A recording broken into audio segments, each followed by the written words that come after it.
Mais uma vez, uma boa noite a todos. Esta é a nossa terceira oportunidade com a epístola. A epístola que nós estamos estudando, muito rica, muito vasta, do qual cada verso poderia ser um sermão, se estudado exegeticamente, com calma. Essa epístola que está para nós na terceira oportunidade, tem trazido a grandeza de Deus em Cristo Jesus.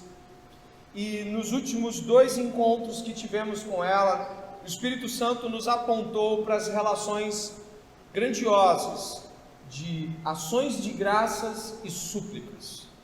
Se você puder olhar a sua Bíblia, apenas relembrando, o verso 3 até o verso 8, o apóstolo Paulo agradece a fé que Deus tem amadurecido e feito crescer na igreja de Colossos. É o que nós encontramos do 3 ao 8. Paulo agradece aquilo que Deus tem feito naquela igreja. Dos versos 9 até o verso de número 12, você pode repousar os seus olhos também. Paulo suplica a Deus a favor da mesma igreja, para que aquilo que existe no meio deles transborde. Quantos lembram destas implicações semana passada? Que haja um transbordamento. Não é que não tenham fé, é que a fé transborde. Não é que eles não tenham esperança, é que essa esperança transborde. Aqui do verso 9 até o verso 12, nos é ordenado o transbordar no Espírito. Também na semana passada vimos o verso 13, observe. O verso 13 e 14 falam da grande obra de Jesus Cristo como o libertador, o redentor, como aquele que nos tirou, nos desenraizou do império das trevas, do domínio das trevas e nos transplantou, nos transportou, nos migrou para o reino de seu Filho amado, e neste reino nós temos a redenção, a remissão dos pecados. Agora, e é onde nós vamos continuar aqui, nós estaremos no coração da carta, os versos 15 ao 20, preste bem atenção, são o núcleo central da carta à igreja de Colossos. Dos versos 15 ao 20, o apóstolo Paulo eleva o seu discurso ao máximo, ao cume. Nós vamos estar ali, com certeza absoluta, estaremos diante da mais alta cristologia. Você sabe o que é isso? Cristologia é o estudo da obra, da pessoa e de tudo que aponta para Jesus o Cristo. Cristologia. Do verso 15 ao verso 20, a mais alta cristologia em termos até de estatura e de comprimento, ou seja, a quantidade de versículos dedicados à cristologia aqui é muito vasta, é maior do que em alguns pontos, como por exemplo em Hebreus, você tem cristologia no capítulo 1 de Hebreus, mas ela acaba em 2 versículos. Aqui nós temos extensiva e intensivamente uma alta cristologia, um alto estudo de Jesus Cristo, sua obra, sua pessoa. E é importante dizer isso porque nós estamos em uma carta para uma igreja pequena, uma igreja pouco expressiva, que nem tão pouco é citada no livro de Atos, e nós temos um nível de teologia altíssimo colocado pelo apóstolo Paulo. Isso é importante para nós, porque Paulo estava preocupado com um altíssimo nível de mistura, de sincretismo e de heresia em Colossos. E o apóstolo Paulo fala disso no capítulo 2, eu gostaria que você pudesse ir até lá, por gentileza. No capítulo 2, verso 16 a 18, e depois no verso 23, Paulo dá pequenas evidências do confronto que ele está travando ao escrever essa carta e tratar de cristologia. Olha o que está escrito do verso 16 ao 18, no capítulo 2. Portanto, que ninguém julgue vocês por causa de comida e bebida, ou de dia de festa, ou lua nova, ou sábados, porque tudo isso tem sido sombra das coisas que haviam de vir, porém o corpo é de Cristo. Não deixe que ninguém se faça de árbitro para desqualificar vocês, com pretexto de humildade, e olha agora, culto de quê? Culto de anjos. A gente segue, baseando-se em visões, estando cheios de orgulho, sem motivo algum, na sua mente carnal. Eu vou até o 23, você vai comigo, por favor. De fato, estas coisas têm aparência de sabedoria ao promoverem um culto que as pessoas inventam, falsa humildade, tratamento austero do corpo. Mas elas não têm valor algum na luta contra as inclinações da carne. O que está acontecendo aqui? A chamada heresia de Colossos não somente faz aquilo que é de pior, que é misturar coisas a Cristo, fazendo Cristo nenhum, mas ela também deixa com que essas pessoas estejam completamente abertas e desguardadas para o pecado. Elas estão pecando, elas estão violando a lei de Deus, elas estão progredindo em sua pecaminosidade. Então, Cristo não está sendo evidenciado e logo, quando Cristo não está lá, o pecado superabunda.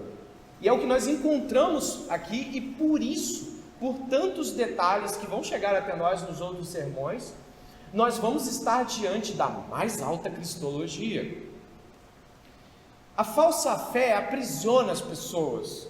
A falsa fé faz com que as pessoas estejam longe de se achegar a Deus e perto de seus pecados. Elas não vencem os pecados sem Cristo. E a questão de Colossos é muito séria e por isso merece tratamento muito sério. Mas como é que Paulo faz, que é o que a gente vai ver, para tratar do problema de Colossos? Bom, será que ele vai pessoalmente à cidade e confronta os hereges? Será que ele imediatamente ordena que eles sejam expulsos? Olha, Epáfras, bota todo mundo para fora. Será que ele pega e nomeia um por um e vai falando, ó, esse, fora? Não, ele não faz isso. Não que ele já não tenha citado nomes com os quais ele tenha deixado claro que não deveriam os crentes se associar. A gente vai encontrando nomes ao longo da jornada, nomes de dissidentes como Demas, que perdeu a fé pelo caminho, os Alexandres Latueiros que combatiam contra a fé. Paulo não deixa de citar nomes. Quando ele discordou de Pedro, ele citou Pedro em um confronto direto. Paulo não tem problema de citar nome. Paulo também não tem problema de ir até a cidade. Ele mesmo disse para a igreja de Corinto, em um dos seus confrontos mais tristes com a pecaminosidade de igrejas que plantou, ele mesmo diz assim, olha, quando eu estiver diante de vocês, na reunião de 2 ou mais, toda a questão será discutida. Ele fala isso no final da carta. Ele não tem problema de ir até a cidade. Mas como ele decide tratar o problema gravíssimo de Colossos? Ele trata isso, e ainda estou na abertura, com uma visão elevada de Cristo. Preste bem atenção. Uma visão elevada, grandiosa, contemplativa e densa de Cristo é o que Paulo aplica no problema da igreja de Colossos. Ainda que ele pudesse ir lá, ainda que ele pudesse nomear pessoas para expulsar outros, é aplicando doutrina correta, é falando a verdade acerca de Cristo, no mais alto nível, que ele decide que é a melhor maneira de acabar com o problema dessa comunidade. Mas aí a gente vai para um outro ponto, que é quase o limite dessa nossa introdução. Como ele faz no cume da carta, no ponto mais alto da carta? Para o nosso espanto, Paulo usa um hino. Ora, mas como isso? Sim, o Novo Testamento tem hinos em algumas cartas. Hinos que a igreja primitiva provavelmente entoava. Filipenses capítulo 2, versos 6, 7, 8, aquilo é um hino. Aqui do capítulo 1, verso 15 a 20, também é um hino. Os comentários bíblicos, os comentaristas mais apurados, Hendrickson, Douglas Moo, Stott, todos eles falam, olha, tem um hino ali. A fraseologia muda, a rítmica muda. É como, sabe quando você vê um salmo no meio de uma citação do Novo Testamento? Ele muda, ele vai para o meio na sua Bíblia, né? Mas aqui não está no meio da sua Bíblia. Mas para quem estuda o grego, ele está no meio. Ele muda os seus contornos.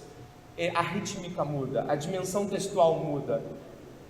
E o que nós temos então é que Paulo usa um hino denso, teológico e profundo para atacar a falsa teologia que está impetrando Satanás e seus pecados decorrentes de sua influência na igreja de Colossos. Isso é magnífico, por vários motivos, e aqui eu posso pedir que a Evelyn possa colocar aqui o hino cristológico. Eu dei esse nome, tá? Mas outros teólogos já deram o nome de Pantás, ou Panton. O que é isso? Todas. Você encontra essa palavra o tempo todo aqui, né? Todas. Pante. Mas o que é isso, esse todas? Pode ser o tema do hino também. Mas essa cristologia de Colossenses, ela tem algo muito significativo, que eu também gostaria de deixar aqui nessa introdução. O apóstolo Paulo, entre uma frase e outra, o hino tem 3 linhas, e aí o apóstolo Paulo faz inserções, olha que coisa legal. Ele coloca frases dele que fogem à rítmica. É como se você estivesse cantando versos de uma música, aí você colocasse um comentário seu, e aí você vai mais 2 versos e coloca mais um comentário seu. Então, dentro da própria cristologia do hino, que está sem negrito, os comentaristas e os críticos de grego encontram as outras coisas que são colocadas ali. Por exemplo, ele é a imagem do Deus invisível, o primogênito de toda a criação, pois nele foram criadas todas as coisas. Aí para a fraseologia. Nos céus e sobre a terra, as invisíveis e as visíveis, sejam tronos, soberanias, principados e potestades. É uma linha paulina. É Paulo continuando os comentários. Aí segue: tudo foi criado por meio dele e para ele. Ele antes de todas as coisas, nele tudo subsiste. Ele é o cabeça do corpo. Aí para de novo o hino. Aí Paulo coloca que é a igreja. Isso é interessante para observar, que Paulo está usando um hino de seu tempo. Sabe lá quem compôs? Ninguém sabe quem compôs. Como que ninguém sabe quem compôs o credo apostólico? Mas ele coloca, e aí ele insere um comentário que completa as sentenças. E vai dizendo, ó, ele é o princípio, o primogênito dentre os mortos, para ter a primazia em todas as coisas, porque Deus achou por bem que nele residisse toda a plenitude, e que, aí, a continuação do hino é, por meio dele reconciliasse consigo mesmo, havendo feito a paz pelo sangue da sua cruz. É uma inserção paulina, a fraseologia muda, aí o hino sai um pouco e volta de novo o hino, e reconciliasse consigo mesmo todas as coisas, aí para o hino, quer sobre a terra, quer sobre os céus. Paulo vai lá e arremata. Todos esses pontos que foram colocados aqui pelo apóstolo Paulo, eles traduzem um confronto direto de Paulo falando, ele é maior que os principados, ele é maior que os anjos, ele é maior que os potestades, ele é Deus sobre o visível e sobre o invisível. Nós vamos chegar até lá, mas o que eu gostaria de mencionar nesse hilo cristológico, assim como em Filipenses 2, é a inserção de um elemento central para Paulo. Você já foi até Filipenses capítulo 2? Eu gostaria que você pudesse ir até lá. E é interessante porque também há um hino cristológico que Paulo insere em Filipenses capítulo 2. Esse hino cristológico, que vai aí do verso 6 do capítulo 2, você deve conhecer bem esse trecho, eu acredito que é um texto que você já leu e já meditou bastante, que diz que mesmo existindo na forma de Deus, não considerou o ser igual a Deus algo que deveria ser retido a qualquer custo. Pelo contrário, ele se esvaziou, assumindo a forma de servo, tornando-se semelhante aos seres humanos, e reconhecido em figura humana, ele se humilhou, tornando-se obediente até a morte. O hino acaba aqui. No grego, a rítmica acaba aí. E olha o que o apóstolo Paulo completa. Você pode ler esse pedacinho final? Morte de cruz. Tanto em Filipenses capítulo 2, quanto em Colossenses capítulo 1, do 15 ao 20, existe uma inserção central de Paulo. Qual é? A cruz. Sua teologia da cruz. Embora você possa pensar assim, esse hino então faltava com a palavra de Deus. Ele é magnífico, né? Nunca cantamos ele talvez ao natural. Cantamos ele hoje aqui através de outra canção contemporânea. Mas Paulo insere a cruz, a cruciforme percepção paulina de teologia. Aqui eu fecho a introdução desse sermão. Paulo e nós temos um compromisso cruciforme com a nossa teologia. A cruz de Cristo é base, fundamento, começo, meio e fim da nossa teologia. Nós devemos aqui hoje considerar se todas as coisas que cremos são apontadas para a cruz e dela refletem a glória de Deus em Cristo Jesus. Aprove a Deus que a cruz de Cristo, a morte de Cristo por todos aqueles que creriam nele, fosse o cume, o centro. Jesus falou assim como a serpente de bronze de Moisés, eu vou ser levantado, e todos que olharão para mim serão salvos. Sabe o que isso quer dizer? Que se você, eu, qualquer pessoa aqui, não aponta tudo aqui e acredita em sua teologia para a cruz de Cristo, tem teologia falsa. Os hinos de Paulo eram reconfigurados pela cruz. A teologia de Paulo era cruciforme. E o nosso modo de pensar Bíblia precisa ser cruciforme. A cruz é escândalo, a cruz é pavorosa, a cruz é vergonhosa, mas é o modo com o qual Deus decidiu salvar os homens.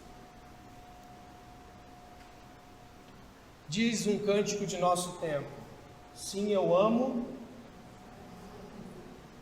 Amar é servir e se entregar. E com este tom, ainda que talvez numa introdução mais larga do que você esperava, eu peço que o seu coração seja cruciforme esta noite. Seguimos para o primeiro verso da nossa compreensão textual. Você pode ler o verso 15 em voz alta? Pode ler.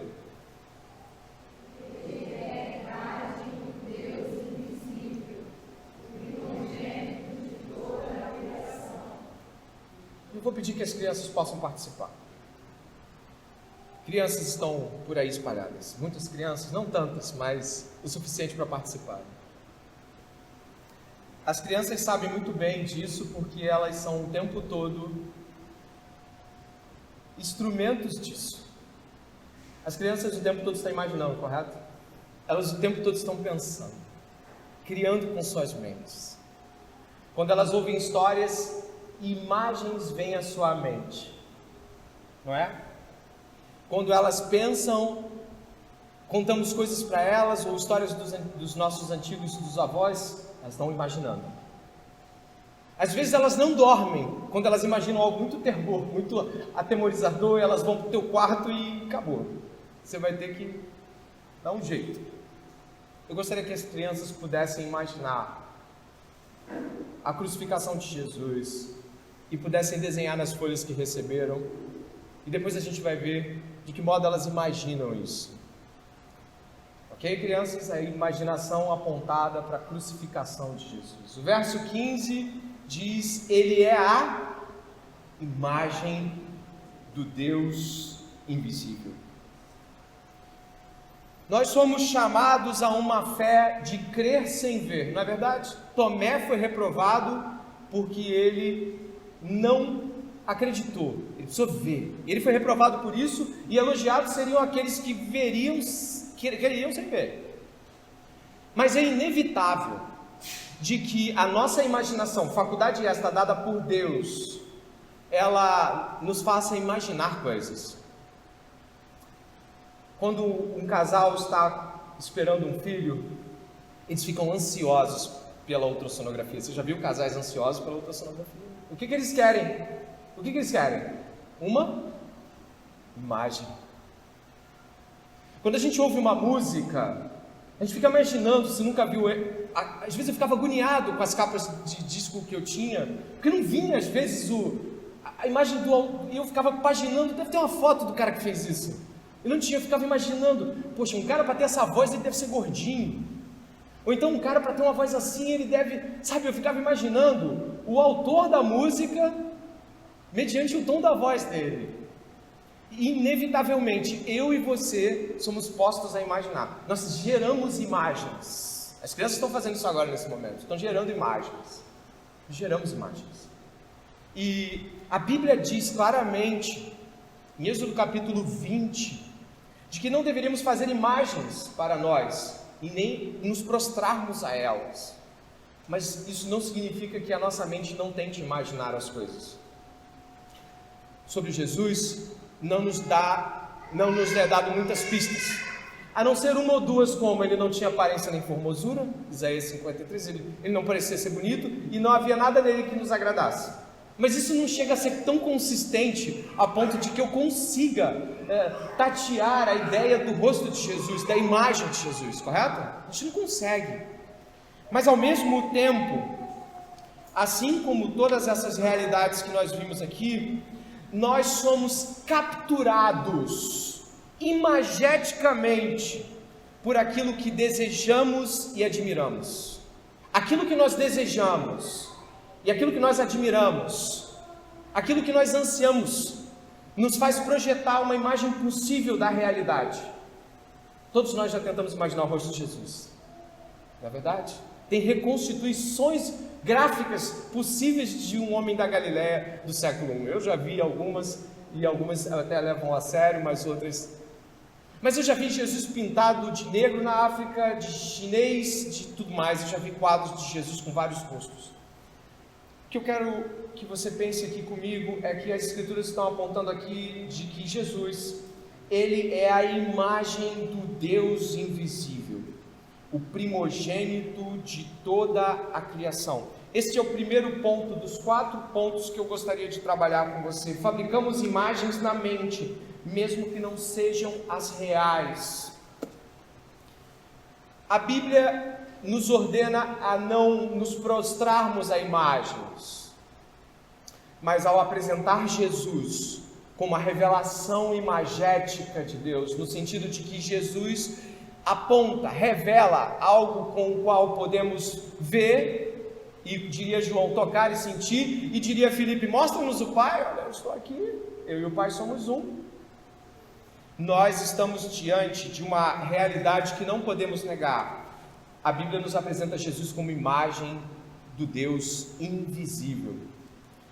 Todavia, ela não nos apresenta como imagem tocável, sensível, ao quanto nós podemos modelar. Jesus não foi feito um busto de Jesus. Então, que tipo de imagem a Bíblia quer que nós tenhamos deste Filho de Deus? Eu acho que essa é a pergunta. Se não é para fazer imagem, mas ele é a imagem, que imagem é essa que eu e você devemos ter do Filho de Deus? Que imagem é essa que pode convencer-nos a abandonar os nossos pecados? Que imagem é essa que devemos abraçar ao ponto de rejeitar as heresias?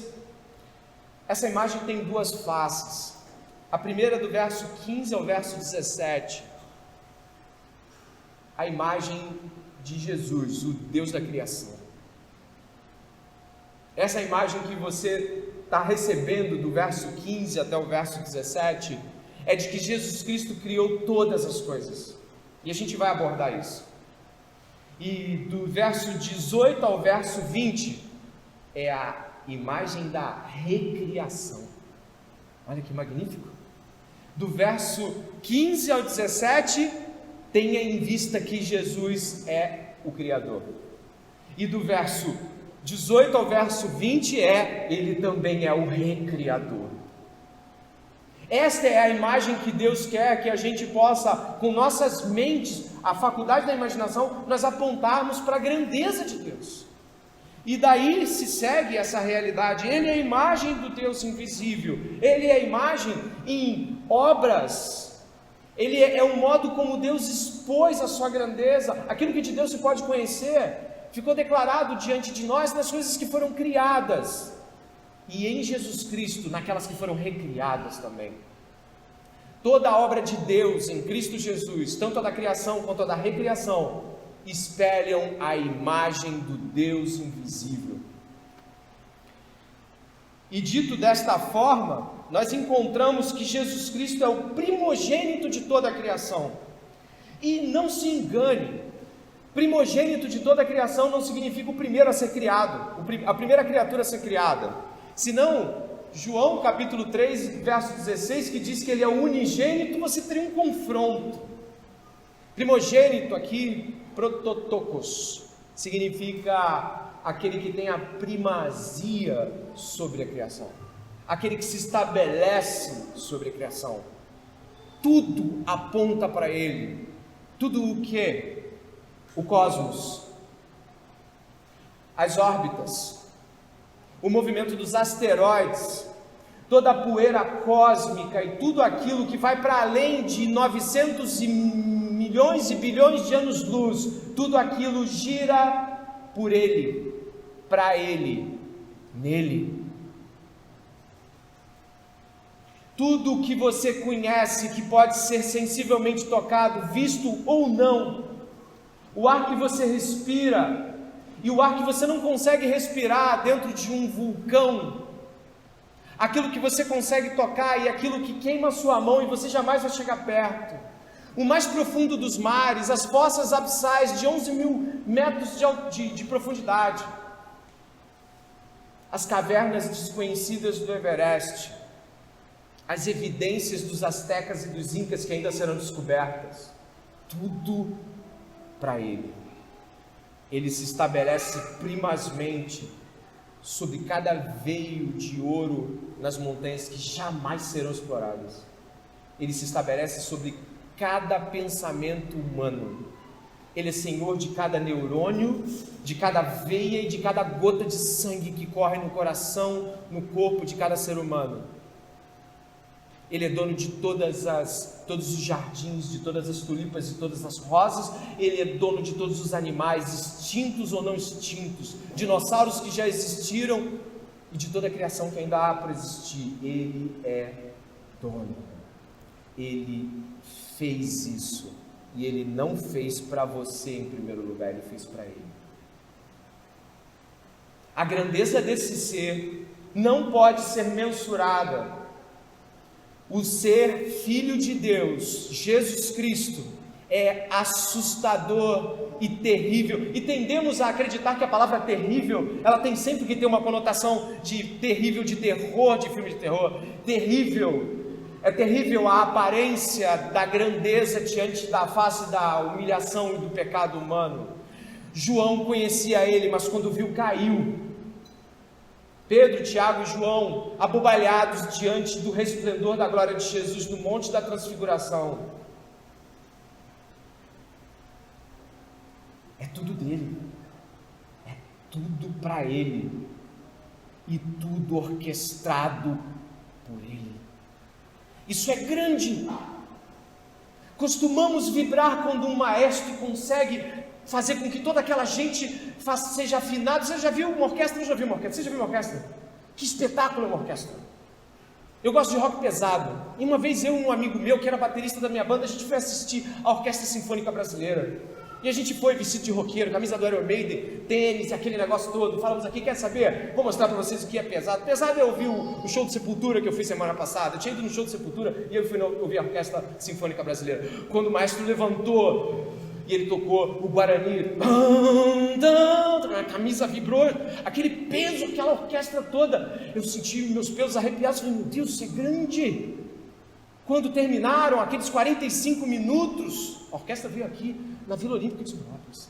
Quando acabou, eu estava bestificado, eu paralisei, eu e ele ficamos um tempo ali dizendo, o que é isso? Os outros iam embora, a gente estava bestializado olhando, o que é aquilo? Mas era só um homem com outros homens, nada perto do maestro na orquestra celestial. Milhões de vozes louvando a Deus. Você vai ficar muito mais que arrepiado, você vai ficar atônito com a beleza e a grandeza. E sem pecado, você será capaz de glorificar isso todos os dias.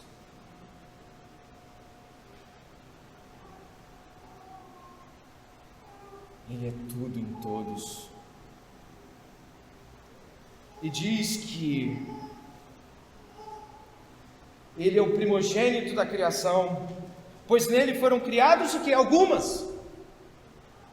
Todas as coisas, nos céus e sobre a terra, as visíveis, as invisíveis, sejam tronos, sejam soberanias, principados, potestades, tudo foi criado por meio dele, para ele, e ele é antes de todas as coisas que foram criadas.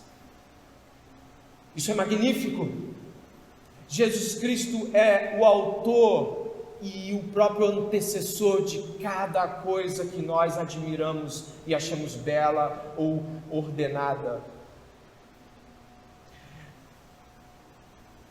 Uma vez eu estava conversando com a Larissa, e ela estava teve uma aula naquela semana sobre como o corpo humano luta para não morrer. E eu me lembro dela falando de que quando o corpo humano está prestes a morrer, ele vai lançando todo tipo de artimanha para vencer a morte, para empurrar a morte. E aí o corpo emite sinais para que determinadas partes do corpo sejam acionadas. Eu não tenho a terminologia dela. E ela falou, e aí quando ela foi contando, eu fiquei assustado. O corpo humano lutando contra a morte já no fim da sua jornada, ainda aqui lutando, ainda aquele sopro do Éden ainda ecoando, mas a maldição está sobre a raça. Nos afastamos da fonte da vida, a morte é inevitável. Estamos envelhecendo, e isso é símbolo da maldição que está sobre a raça. Todos vão morrer, todos comparecerão diante do tribunal de Cristo. E avançando dentro desta compreensão, todas as criaturas, sem qualquer exceção, devem render glória a Ele e servir ao seu propósito. Não há nenhuma justificativa que possa sequer ser sombra de dúvidas de que você deva confiar em Jesus. Não há nada, absolutamente nada, quer sobre a terra, céus e anjos e qualquer coisa que já foi ou já é ou existe ou existirá. Nada é maior que Jesus e nada pode tirar a confiança que um crente deve ter em Jesus. Ele ser quem Ele é, ter feito o que Ele fez e sustentando pela Sua palavra todas as coisas que Ele mesmo criou, isso deveria nos encher de ânimo esta noite para confiar em Jesus. Isso deveria pegar a todos nós de jeito e deveríamos olhar para as nossas fraquezas e dizer, é fraqueza, mas não pode ser fraqueza diante de Jesus. O Senhor pode me levantar esta noite. Sim, Senhor, são os meus pecados e eu quero vencê-los. Dá-me força. Tem força? Tem força. O Espírito Santo envia poder do alto para você vencer pecados. Porque quando você olha para isso tudo, você fica de boca aberta e diz, agindo Ele, você sabe o final. Quem impedirá? Se Ele quiser levantar um caído hoje, se hoje mesmo Ele decidir curar a gente aqui, e ainda o coração mais contrito e quebrado dizer, Ele não entra no meu coração, cuidado, você está diante deste, cale-se diante dele a terra, cale-se você e eu também.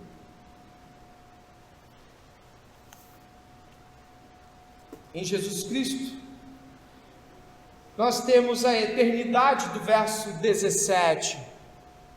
No princípio era o Verbo estava com Deus, e o Verbo era Deus. Jesus Cristo é anterior à existência de tudo que foi criado. Já apresentamos Ele como Criador, mas aqui Paulo, usando o hino cristológico de que falamos, ele puxa a coisa para trás mais ainda. Ele vai falar assim, mas olha, Ele criou, mas Ele é antes do que Ele criou. Ele é anterior e logo maior do que sua própria criação.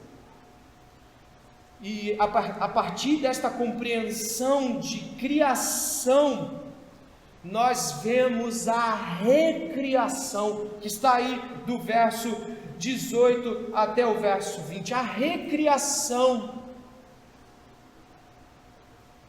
O pecado arruinou o universo. Talvez você pense que o pecado teve uma atuação apenas nos homens, mas não é isso que as Escrituras falam. A Bíblia, em Romanos capítulo 8, diz que a criação geme na expectativa da revelação dos filhos de Deus. Geme.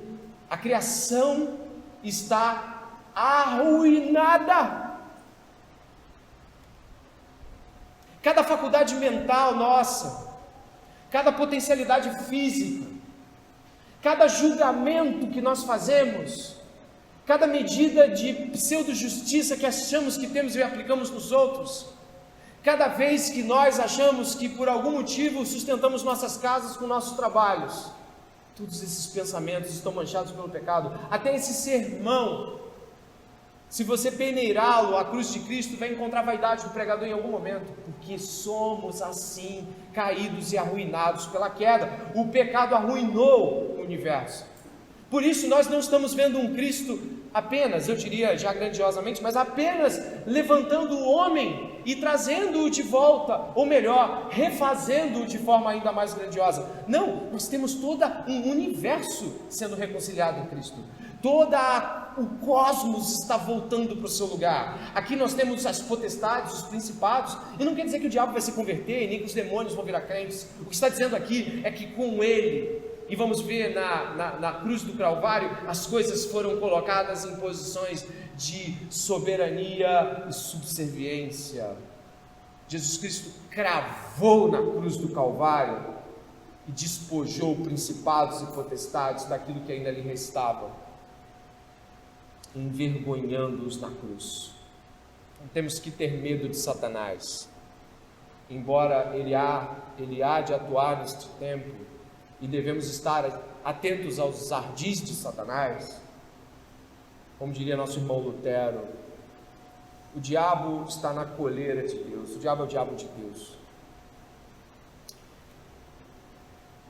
Verso 18: ele é o cabeça do corpo, que é a igreja. Ele é o princípio, o primogênito dentre os mortos, para ter a primazia em todas as coisas. Porque Deus achou por bem que nele residisse toda a plenitude, e que, havendo feito a paz pelo sangue da sua cruz, por meio dele reconciliasse consigo mesmo todas as coisas, quer sobre a terra, quer nos céus. Paulo aqui está refutando absolutamente qualquer tentativa de afastar Cristo de qualquer domínio. A igreja de Colossos está misturando Cristo a outras coisas e, portanto, perdendo Cristo totalmente. E aqui ele está dizendo que Cristo é o cabeça. E aí cabeça certamente traz a você a própria e imediata imaginação da cabeça de um corpo. É lógico, não tem como não pensar num corpo e numa cabeça. Guardadas as devidas proporções, Jesus é o cabeça soberano, ele é o cabeça federal, ele é o cabeça também orgânico do corpo, porque ele sente com o corpo, mas ele é aquele que ordena, aquele que dirige a igreja. Logo, os falsos mestres de Colossos tinham que se submeter à soberania de Cristo e à suficiente soberania de Cristo. Algumas pessoas afirmam a soberania de Cristo, mas negam elas com suas vidas. Quando nos apavoramos, sabe quando nos apavoramos diante do desemprego, diante da pandemia, diante dos agravos da vida, nós esquecemos quem é o cabeça de todas as coisas. Quando nós nos apavoramos e nos desesperamos, negamos a soberania de Deus em Cristo Jesus, negamos o controle dele. Então aqui, por mais que você já tenha ouvido esta frase em outro sermão, eu apelo ao seu coração e peço que o Espírito Santo possa nesse momento ministrar você, porque se você tem problemas com ansiedade desesperada, se você tem problemas com tentar controlar as coisas, se você tem problemas quanto ao futuro, quanto ao que comer, ao que vestir, quanto a como a vida deve acontecer, você segura para você, você tem um problema, você nega a soberania de Deus. Trabalhar em prol de que coisas aconteçam é uma coisa, se desesperar e se tornar ansioso para que elas aconteçam é outra coisa. Jesus Cristo, ele é soberano sobre a sua vida, e você precisa assumir isso nas pequenas e nas grandes coisas. Quando estiver desesperado, clame ao Senhor: reina sobre mim, Senhor. Estou tentando tomar aquilo que é teu e sei que não devo, não posso, jamais vou conseguir.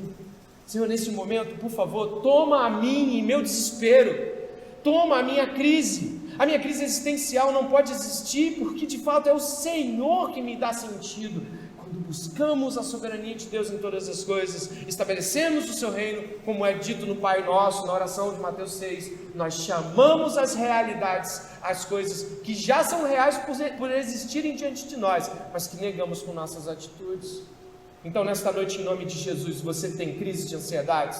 E eu não estou falando de patologia, porque obviamente existem princípios patológicos que podem reger nossos comportamentos e precisamos tratá-los. E então eu coloco eles do lado direito da minha fala e não estou falando disso. Eu estou falando sobre pessoas que sabem muito bem que deveriam se comportar de outra forma diante do cabeça que é Cristo. Eu falo de pessoas que se desesperam por qualquer coisa ou por grandes coisas, mas até nessas Cristo é o Senhor soberano. Então, nesse momento, reconheça a sua miséria em não confiar em Cristo.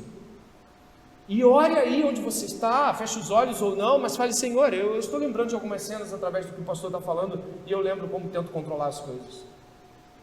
Mas elas estão no soberano Senhor. O Senhor está aqui hoje. E é dito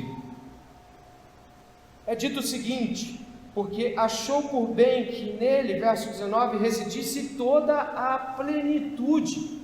Pleroma em grego era a palavra que os gnósticos usavam para quando as pessoas alcançavam grandes graus de conhecimento, eles diziam: agora você é especial, você é diferente dos outros. Eles diziam: você está pleno, você está pleroma, você alcançou a plenitude do conhecimento, nada te derruba. Aqui está dizendo de que achou por bem a Deus que em Jesus Cristo estivesse a plenitude, não em nós, e de que Ele desse de sua plenitude a nós. Não somos suficientes, não somos plenos, como aprendemos aqui em uma EBD magnífica, maravilhosa, que o Senhor nos abençoou. Deus nos fez fome, e Deus fez o homem alma vivente. Em hebraico a palavra usada é nefesh, garganta, espírito que tem fome. Sabe o que significa? Nós só somos satisfeitos em Deus, quer seja aqui, quer seja lá. Deus sempre vai ser o único capaz de nos preencher. Não somos cheios de nós mesmos e nem podemos ser. O homem arrogante acredita ser cheio de si mesmo e por isso ele jamais suspeita de si. Ele já chega afirmando sua própria capacidade de julgar a si mesmo. Mas as Escrituras julgam todas as coisas e o Espírito Santo está aqui para julgar os nossos corações essa noite. E seguimos, verso 20, que havendo feito a paz, de que modo? Havendo feito a paz, pode falar, sangue da sua cruz. O que aconteceu?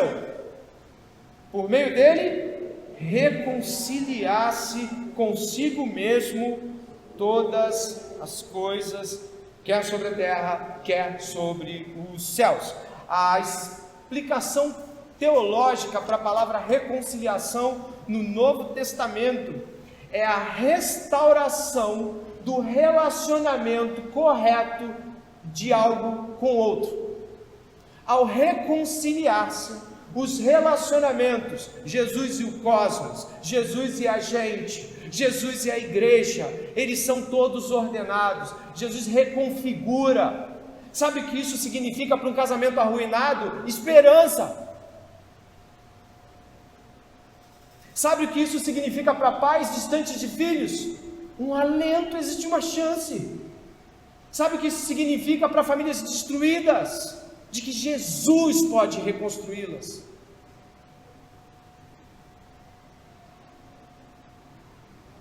Vadislau Martins Gomes, pastor presbiteriano, Vadislau Martins Gomes, psicólogo, mas que é um teólogo de mão cheia também, fazendo uso da psicologia em termos, ele deixa bem claro um aspecto interessante do pecado. Sabe o que? O pecado nos desfragmenta. Ficamos em pedaços. Famílias em pedaços, pessoas em pedaços. Amor a Deus despedaçado. Relações pessoais despedaçadas. Crises. Mas Jesus Cristo veio reconciliar em si mesmo todas as coisas. Isso é magnífico. Isso deveria preencher o seu coração e o meu essa noite. Deveria nos dar chance e ânimo de olhar para as coisas que estão quebradas e ver, mas Jesus conserta. E a primeira delas é o relacionamento com Deus. E ainda que todas as outras não venham, porque elas podem não acontecer. reconciliar-se com Deus é tudo para nós. Ele fez paz pelo sangue da sua cruz. Por meio de Cristo, a sua cruz, o universo é reconduzido e restaurado. E a obediência é reintroduzida à raça humana. Perdemos a obediência a Deus. Isso vai ser visto logo no verso 21. Cristo foi exaltado à destra do Pai, e desta posição de autoridade e poder governa todo o universo para o bem da igreja e para a glória de Deus. Com Jesus Cristo o universo encontra harmonia, porque ele foi feito para ele, e só nele pode existir. Seu casamento só pode existir em Jesus Cristo. Os jovens solteiros aqui só podem pensar em se casar em Cristo, para Cristo, por Cristo, para servir a Cristo. Pessoas desempregadas devem pedir empregos para servir a Cristo, para que Cristo seja honrado e que seu nome seja conhecido. Busque o reino esta noite. Ele está sendo colocado diante de nós. Estamos indo para o final. Os outros pontos são mais rápidos por conta da quantidade de versículos. O segundo ponto que eu quero ressaltar é uma visão reduzida de Cristo, desculpe a letra minúscula, que te faz desejar completá-lo com algo mais. Uma visão reduzida de Jesus é uma visão onde Jesus não é soberano. Uma visão reduzida, pormenorizada de Jesus é uma visão incapaz de que ele reconcilie sua família. Uma visão reduzida de Jesus nos torna incapazes de resistir às tentações. Uma visão pequena de Jesus, uma imagem, usando o termo aqui do próprio autor Paulo, uma imagem pequena de Jesus não nos permite lutar contra as tentações, pecados, heresias, e nem lutar para que coisas que estão fora da ordem entrem em ordem. Eu gostaria de citar alguns trechos com os quais Paulo, apontando para a cristologia, mostrava que eles deveriam, com a Bíblia, com a fé de Jesus, em Jesus Cristo, lutar contra. Olha o capítulo 2. No capítulo 2, verso de número 3, é dito que em Jesus Cristo, me acompanhe observando, em quem estão ocultos todos os tesouros da sabedoria e do conhecimento. Ele fala isso em contraposição à falácia dos falsos mestres. Olha o verso 4, digo isso a vocês para que ninguém o quê? Os engane com argumentos falaciosos. Como eu combato a falácia, a mentira de falsos mestres? Com alta cristologia, com alto conhecimento de Deus em Cristo, com grande percepção da sabedoria, com a mente de Cristo nos renovando. Aí eu combato as falácias dos falsos mestres. Paulo segue aí no verso 5 e 7, dizendo: porque embora ausente em pessoa, em espírito estou com vocês, alegrando-me e verificando, olha agora, a boa ordem de vocês e a firmeza da fé que tem em Cristo. E ele vai falar isso para bater de frente com aspectos que vão ser ensinados aqui no verso 8. Tenham cuidado para que ninguém venha a enredá-los com sua filosofia e vãs sutilezas, conforme a tradição dos homens. A firmeza da fé em Cristo combate vãs filosofias, tradições humanas. Estar firme em Cristo, estar com a mente renovada em Cristo. É dito também no verso 13 a 15 que quando vocês estavam mortos nos seus pecados e na incircuncisão da carne, Ele lhes deu vida juntamente com quem? Com Cristo, perdoando todos os nossos pecados. Olha que magnífico o verso 14. Cancelando o escrito de dívida que era contra nós e constava de ordenanças, o qual nos era prejudicial, removeu-os inteiramente, cravando na cruz, e despojando os principados, as potestades, publicamente os expôs a desprezo, triunfando sobre eles na cruz. Aí ele vai dizer com o que ele está dizendo que você deve pegar a cruz de Cristo e a vitória de Cristo, e o que você deve defender-se contra o que? Verso 16. Portanto, que ninguém julgue vocês por causa de comida, bebida, ou dia de festa, ou lua nova, ou sábado, que tudo isso tem sido sombra das coisas que haviam de vir, porém o corpo de Cristo. Não deixe que ninguém se faça árbitro para desqualificar vocês, com pretexto de humildade, culto aos anjos, baseados em visões, estando cheios de orgulho, sem motivo algum na sua mente carnal. Como é que eu combato esta violenta proporção de heresias e ataques? Com a cruz de Cristo. com Cristo tendo despojado os principados e potestades, eu digo para as pessoas assim: esse ritual que você está dizendo não tem nenhuma validade. Você está me propondo que eu me abstenha disso, de comer aquilo, ou de fazer aquilo, outro, mas isso não tem nenhum poder contra a sensualidade, contra a carne, contra a mentira. A cruz de Cristo tem. Eu vou lutar com a cruz de Cristo contra a carnalidade, não praticando rituais mágicos, acreditando em visões que você teve. Eu vi isso. A cruz de Cristo é capaz de nos proteger das visões que pessoas têm a nosso respeito. Eu estou aqui envergonhando ninguém ao falar isso, nem buscando ser faccioso ou debochado, mas muitas pessoas veem muitas coisas e apontam para as nossas vidas dizendo que muitas coisas vão acontecer por meio de visões. Saliento de que a cruz de Cristo, ela sim, não as visões do futuro de alguém podem nos proteger contra o que é de fora. E avançando, o terceiro ponto que eu gostaria de ressaltar, que vai do verso de número 21 até o verso de número 22, é de que todas as vezes que nós falamos sobre os resultados obtidos por Jesus no seu sacrifício vicário, muitas vezes nós encontramos pessoas que ficam pensando de que há alguns que são quase crentes. Não, eu entendo o que você está falando, pastor, porque afinal o sacrifício de Jesus foi muito importante, mas tem gente tão legal, tem gente tão bonzinha, tem gente que é tão mais calma, quase parece crente. Tem crente que é pior do que alguns. Sabe o que você está dizendo? Eu vou usar a escritura. Você está dizendo uma mentira, você está dizendo uma heresia. Você está comparando pseudo-piedade ou comportamento social aceitável com a renovação que o Espírito Santo faz numa pessoa. Você está comparando uma vida politicamente correta, pagando conta, respeitando a linha de passagem do ônibus. Você está pensando que tratar com gentileza é resultado de alguma promoção pessoal. Só se transforma alguém em Cristo.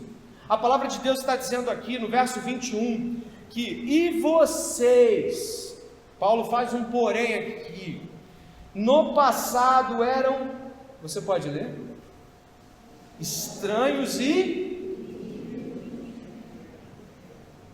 pelas obras mais que, sabe o que está cravado nos olhos de um ímpio? Aquele que te dá bom dia todo dia, aquele que até paga seu lanche, que é capaz de trazer uma bolsa de pão para te vendo por necessidade. Eu não estou dizendo que nada disso é ruim, mas nos olhos de cada ímpio está cravada a hostilidade contra Deus. William Hendrickson fala algo muito importante, dos quais eu e você deveríamos pensar, e fala algo muito, muito interessante aqui sobre a questão que aponta para os ímpios, e que muitas vezes nós não conseguimos entender. Não existe ímpio inocente, pelo contrário, todos são hostis a Deus, inimigos de Deus. Nossa tentativa de pacificação por meio de boas obras faz a cruz parecer apenas um mero acréscimo a alguém que já é tão bonzinho. O que a palavra de Deus nos aponta é de que os ímpios são hostis a Deus. Romanos capítulo 1, verso 18, suprimem a verdade de Deus com mentiras. É o que diz a palavra de Deus. Sabe qual é o problema disso tudo? Nós estamos em uma sociedade pseudo-cristã, e você sabe disso ao ver os resultados sociais, culturais, morais do nosso país.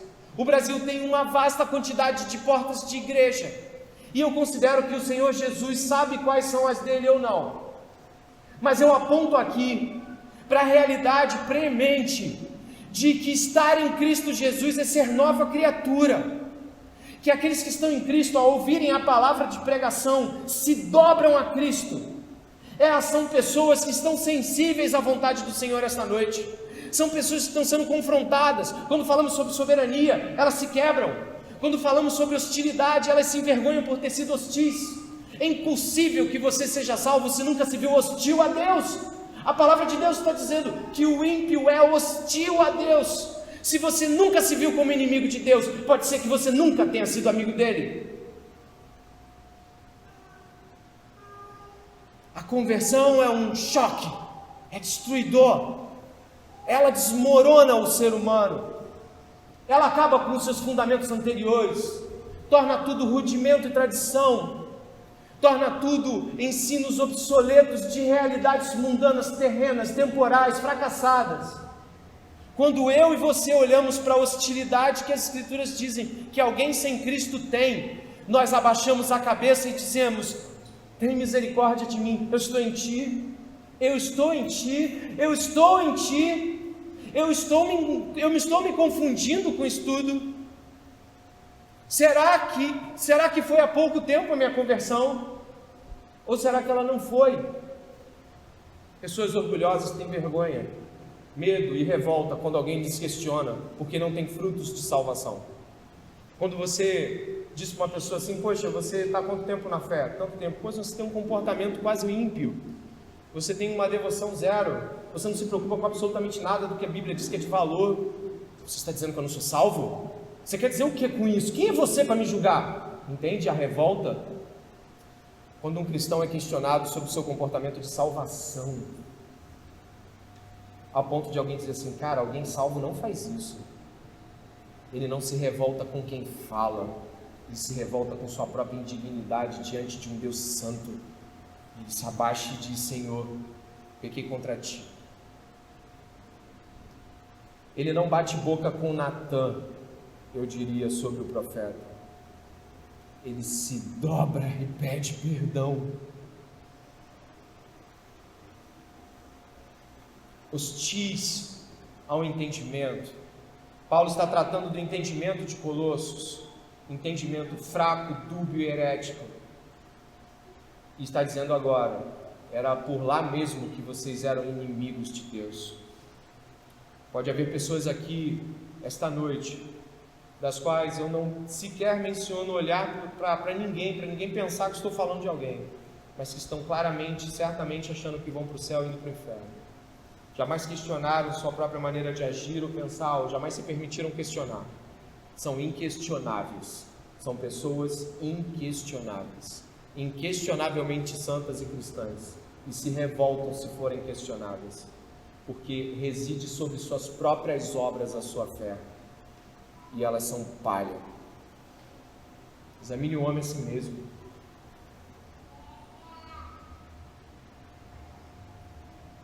E terminando, indo para o fim deste período, Paulo diz: inimigos do entendimento pelas obras más que praticavam. Agora, porém, ele, olha de novo esta palavra que você leu comigo antes, ele o quê? Reconciliou aonde? Você sabe o que aconteceu com o corpo de Jesus? Quem sabe? O que aconteceu com o corpo de Jesus? Foi esmagado. O corpo de Jesus foi humilhado, envergonhado, esmagado, trucidado, torturado psicologicamente. Todo tipo de tortura esteve sobre Jesus. Quando nós falamos sobre nos envergonhar de nossos pecados e nos colocarmos diante de Deus essa noite dizendo: eu não mereço, é porque alguém foi esmagado no teu lugar. Acorda! Os crentes nunca deveriam se esquecer do sacrifício de Jesus, de tudo que Ele passou por nós na cruz do Calvário. Alguns espiritualizando e tentando deixar as coisas, sabe, naquele nível espiritual, dizem: a maior tortura foi Ele ter sido separado do Pai. Claro que foi, é óbvio que foi, mas quem negaria as chibatadas? Quem negaria a cana no rosto desfigurado por um soldado zombando? E aí, quem te bateu? Quem negaria as 49 chibatadas? Quem suportaria sem praguejar? Quem não diria: eu não mereço? Jesus não disse. E olhou para cada um de nós ali representado e disse: Pai, perdoa-os, eles não sabem o que fazem. Ele amou e amou até o fim. E Ele fez isso para nos apresentar diante dEle, olha aí, santos, sem culpa e irrepreensíveis. Ele fez isso para que fôssemos como Ele. Ele nos amou para que fôssemos como Ele. Por que você ainda questiona, quando alguém questiona você por não estar sendo parecido com Jesus? Por que você fica tão bravo ao invés de ficar triste?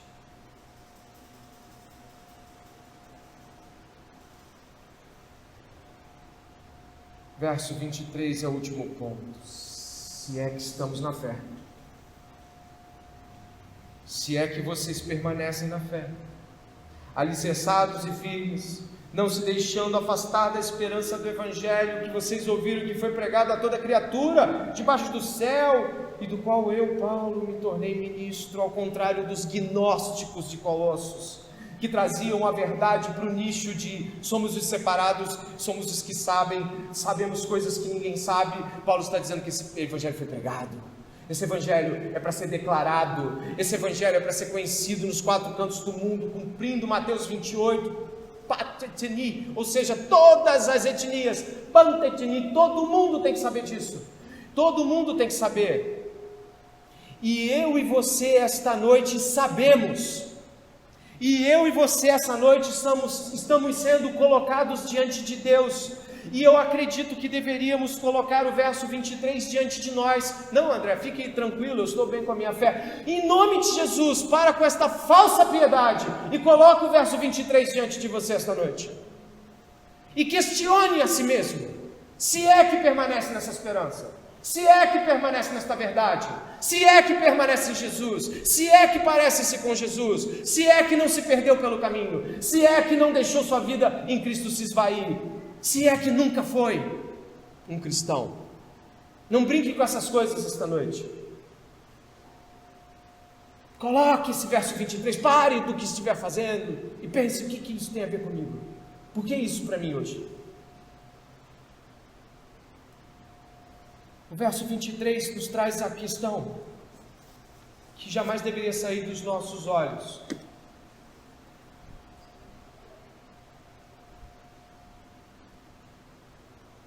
Paulo está apontando para eles e dizendo: olha, toma cuidado. Se vocês não estão entendendo ou não estão acreditando nessas coisas da reconciliação, se você não acredita que foi inimigo de Deus em Cristo Jesus, você acha que isso é balela, se você acha que aquela cristologia toda que foi tocada adiante aqui, se você acha que isso tudo não é muita coisa, tome cuidado, para que você não saia esta noite ainda descrente de Jesus, crendo na imagem que você fez de Jesus, não a imagem que Deus aponta para nós. A imagem de Jesus é esta que nós vimos essa noite. E dentro desta esperança, Paulo diz de que essa esperança não deve deixar de estar conosco. Ela deve estar alicerçando-nos. E Paulo se tornou ministro dessa esperança. E foi fiel até a morte, igual Jesus. Eu termino este sermão dizendo a você que todas as coisas que eu preguei esta noite me fizeram um mal danado a mim. E eu posso dizer por quê. Porque a cada vez que eu gritava com você, eu gritava comigo também. A cada vez que eu questionava você, eu me questionava. Não é uma falácia de pregador. Muitas vezes eu olho e falo: não tem como um camarada desse ir para o céu nenhum, se não for pela graça, se não for por Jesus Cristo. O meu último apelo é: Jesus existe, gente. O céu é real, o inferno também. A eternidade está a um passo de todos nós. Creia em Jesus Cristo e seja salvo. Arrependa dos seus pecados essa noite. Pare de viver uma imagem de Jesus que você criou. Aproxime-se de Deus, aproxime-se da igreja de Deus. retroceda nos seus pecados, busque ajuda, não seja senhor de si mesmo, busque pessoas com qual você possa dividir a fé, confessar seus pecados, busque pessoas, busque irmãos que possam ser piedosos, como nosso irmão Paulo foi com essa igreja, e ore nesse momento. Meu pedido é que você ore a Deus, perguntando a Deus se é nesta fé que você tem crido e se você tem sido conformado à imagem de Jesus. Oremos.